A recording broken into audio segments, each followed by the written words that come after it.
Hello everyone. Welcome back to Step 3 High Yield. And this modality is going to prepare you simultaneously for the 80% of the questions on the exam that are single best answer questions and the 20% that is computerized clinical case simulations. Now what we're going to do is going to go through the rheumatology chapter, and you won't see exactly every single word that you see in the book, because what you're going to see in the words on the slide here is a little bit shortened down from the book so that you can pay attention to the words I'm saying. So you're going to see a summation, a slightly abridged version of what's in the book. At the same time, we're going to add some extra things to you and liven it up. And remember, this is the most current educational material you can get, preparing you for step 3 of your USMLE or COMLEX examination. This is the rheumatology section. And now the first part of this is rheumatoid arthritis. And the presentation of rheumatoid arthritis is generally much more common in women and a bit older. Now remember, although there's joint pain, well, osteoarthritis, the question is joint pain. Osteoarthritis is the most common cause of joint pain.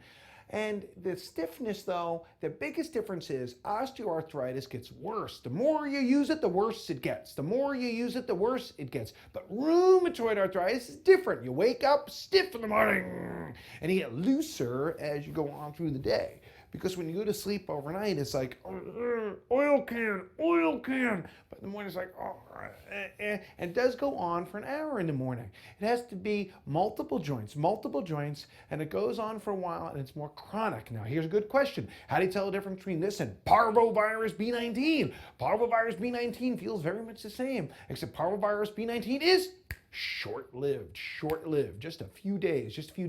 Rheumatoid arthritis goes on for a long time. And remember, there's a lot of things with weight loss and malaise. So malaise and weight loss, in addition to this, is not enough. Multiple small joints. It has to go on for a while because it takes about an hour for you to unstiffen, to unclench. It is more towards the small joints in the hands and the feet. Small joints in the hands and the feet. Small joints in the hands and the feet. Small joints in the hands and the feet, as opposed to osteoarthritis, which is larger joints, hips and knees and ankles, larger joints like shoulders. Osteoarthritis, large joints, knees, ankles, hips, shoulders. Seronegatives like ankylosing spondylitis, the axial skeleton. Ankylosing spondylitis, the axial skeleton, which is the spine and the spine and the sacroiliac, ankylosing spondylitis. Rheumatoid arthritis is out here. Psoriatic is out here. Multiple joints, the more likely it is. And it is more or less symmetric. Now, a rheumatoid factor, here's a weird thing, right? That the rheumatoid factor, isn't that the weirdest thing? That the rheumatoid factor over there, the rheumatoid factor is not most frequently found in rheumatoid arthritis. Isn't that weird? That the rheumatoid factor is not the most frequently found thing? That what we have is cyclic citrullonated peptide, CCCP, like pharmacology test, a cyclic citrullonated peptide, CCCP, is the most specific thing for rheumatoid arthritis. But rheumatoid factor, here's a good question. What disease most frequently has rheumatoid factor? I'll tell you later. I can't help myself. It's cryoglobulins. That's right, because a rheumatoid factor is a cryoglobulin. Now, you've got to have either a cyclic citrullonated peptide, or you've got to have a C-reactive protein or a sedimentation rate. In other words, the difference between this osteoarthritis, the difference between this and ankylosing spondylitis, the difference between this and osteoarthritis, the difference between rheumatoid arthritis and all the others is that there must be some laboratory evidence of people suffering, and these people are suffering. Some evidence of inflammation. Now, it's not just one of them. In other words, it could be a rheumatoid factor or a C-reactive protein or a sed rate, but you've got to have some laboratory evidence proving that there's real inflammation there.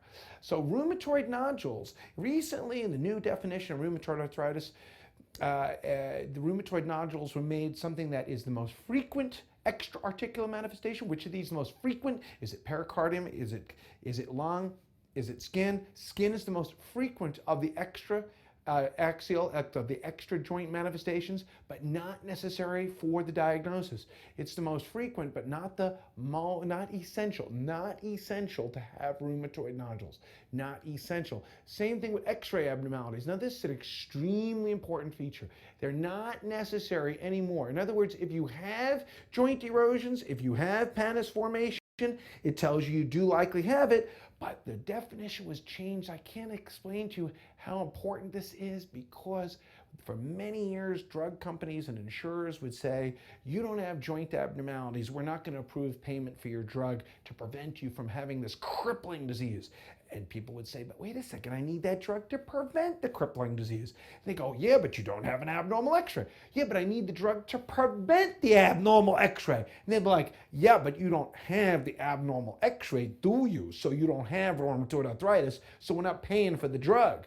It's kind of like somebody saying, you're hungry, come back when you're not hungry and we'll feed you. So you don't have to have x-ray abnormalities anymore to be defined as rheumatoid arthritis. You have multiple joints, morning stiffness, sed rate or C-reactive protein, rheumatoid factor or cyclic citrullonated peptide, and the fact that it goes on for 6 weeks or more. Now, the most common of the manifestations outside the joints is not cardiac. It's not cardiac. It's not lung. It is not blood. It is not nerve. It's actually skin. Now, cardiac pericarditis, valvular disease happens, lung disease happens, and it's characterized by the lowest glucose level of any pleural effusion. The lowest glucose level of any pleural effusion. And it's not just lung nodules, not just skin nodules, but lung nodules. And anemia, this is the classic normochromic normocytic anemia, the classic normochromic normocytic anemia. And nerves, mononeuritis multiplex. What does that mean? Is it mono? Is it mono or is it multi? Is it mono or is it multi? And the interesting thing is, it's kind of like, I had neuritis at a multiplex. No, what this is that this is something characteristic of vasculitis. In other words, vasculitis is something that where you have large nerves large enough to have names, and you have more than one. I got an ulnar and a radial. I got a perineal. And an ulnar. I have multiple nerves that are large enough to have names. See, the usual peripheral neuropathy, like diabetic peripheral neuropathy, is something in which people just have numbness and tingling. They're small nerves. They're small nerves that make it so that basically you have a glove and stocking abnormality, you don't feel things symmetrically, and it's a little numbness, a little tingling, a little numbness, a little tingling. This is different. This is like zap, a little wrist drop, I got a radial and wrist drop, zap, I got a foot drop. And that is big nerves. Skin nodules occur, but again, they aren't necessary for the diagnosis. A 34-year-old woman with pain in both of her hands for a few months, stiffness that improves as the day goes on. That's the key feature. That has to be improves as the day goes on. Man, there's more than one joint. She's clearly got erosion. She's clearly got rheumatoid arthritis. So which is the most accurate test? And out of all these, the most accurate is cyclic citrullonated peptide. Remember, rheumatoid factor is sensitive, 70 to 80%, but not specific. Sed rate is completely not specific. Okay, waiting at a line too long make my sed rate go up. ANA is, of course, completely non-specific, and all you see in a joint fluid aspirate is a couple thousand lymphocytes. The rheumatoid factor is got a false negative rate of 20%, 25%. False negative rates present in so many other diseases, non-specific. But the cyclic citrullonated peptide appears earlier. That's the question, right? Which of these is the earliest finding? And the other thing is, when you have a cyclic citrullonated peptide, it's not positive with any other diseases. There's nothing specific on the joint aspiration, nothing specific there. There's nothing specific on the joint aspiration. The joint findings are MCP, metacarpophalangeal joints, and boutonniere deformity. Yeah, we're going to show you that in a second. It's terrible. Flexion of that proximal and hyperextension of distal, and swan neck isn't deformed, disgusting, right? Ugh, really. Look, I hope that all these things, it's my fondest hope that none of you ever see these in real life. Because if you make this diagnosis, because step 3 is an examination to make us all family practitioners all over the place. It means that if you make the diagnosis, you get that cyclic citrullonated peptide, and you start the TNF inhibitors, you start the methotrexate first, and TNF inhibitors, you can prevent all this horrible crap, man. Baker's cyst is on the back of the knee, and it's just like, I had a DVT. The back of the knee, it's like I had a DVT down there, but you can feel it like a bump. Okay, you can feel it like a bump down there, Baker's cyst. C1, C2 spine subluxation, the questions go like this. A person with rheumatoid arthritis now all of a sudden develops upgoing toes and hyperreflexia, The wrong answer is adding methotrexate. The right answer is spinal fusion. The other question that goes with C1, C2 subluxation is a patient is about to undergo general anesthesia for another reason, and the person needs to be intubated. What do? You warn the anesthesiologist, hey man, don't hyperextend the head over there. Don't hyperextending the head. You're going to paralyze someone. So you warn the anesthesiologist about hyperextending that head.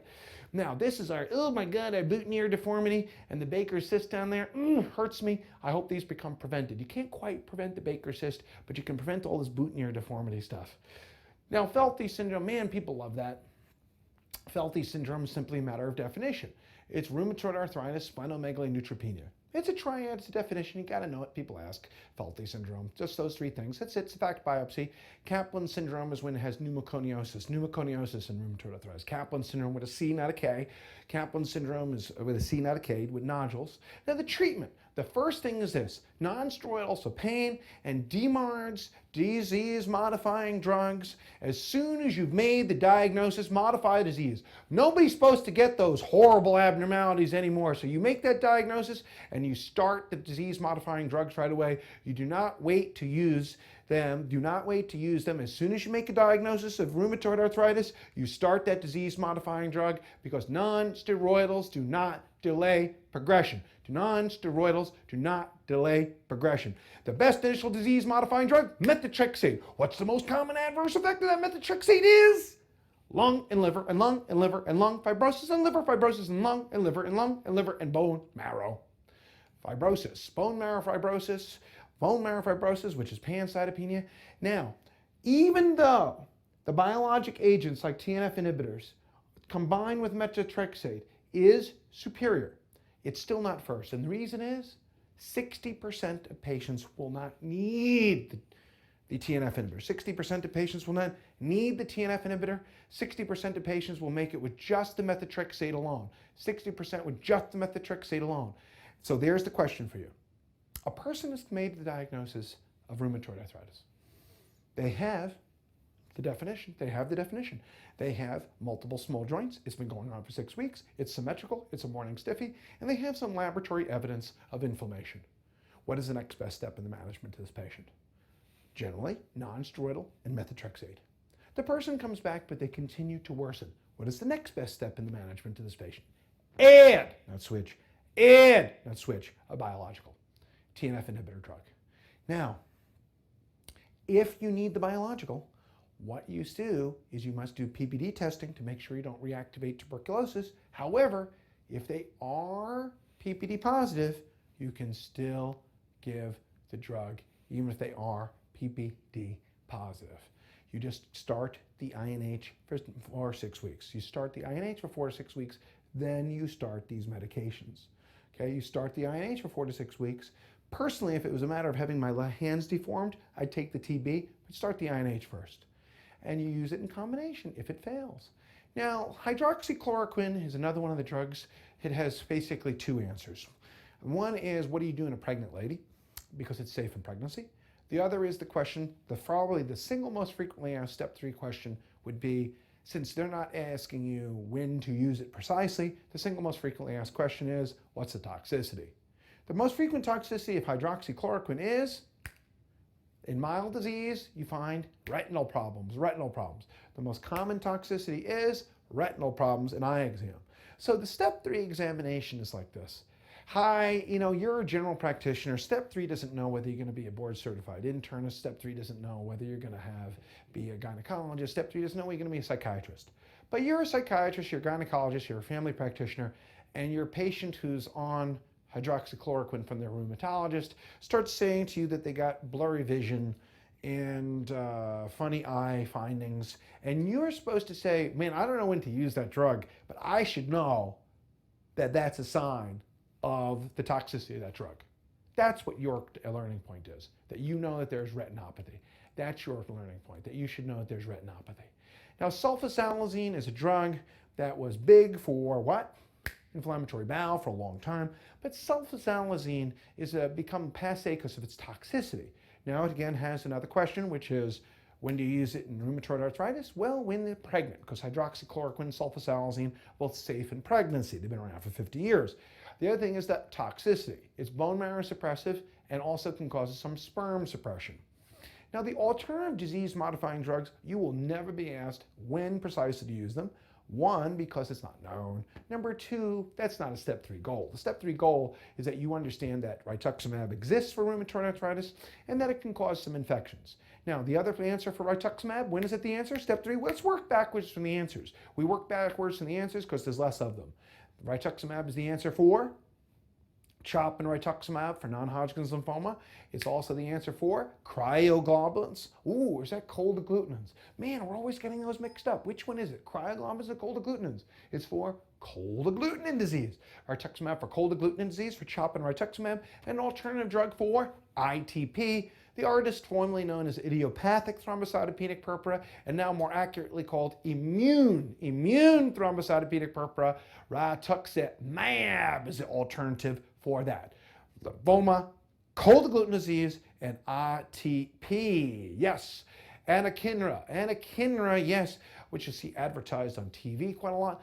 And it's an interleukin receptor antagonist because it turns out that interleukins are like cell phone service for neutrophils. Hello, neutrophil, can you come over here and attack something? And Anakinra goes, I'm sorry, your phone call's been disconnected. What it does, it turns off the cell phone service for the neutrophils. They never get activated. Adverse effect, infection. Tocilizumab is also immunosuppressive interleukin receptor antagonist, and you add it. These are add-ons. They're add-ons. They're add-ons. These are add-ons as opposed to leflunomide, as it the French drug, leflunomide. Well, no, it is l'alternative to methotrexate. You might say, why not use it first? Because it's not proven to have as much efficacy, Remember, efficacy beats adverse effects, and therefore it's used in people who have the liver and lung fibrosis.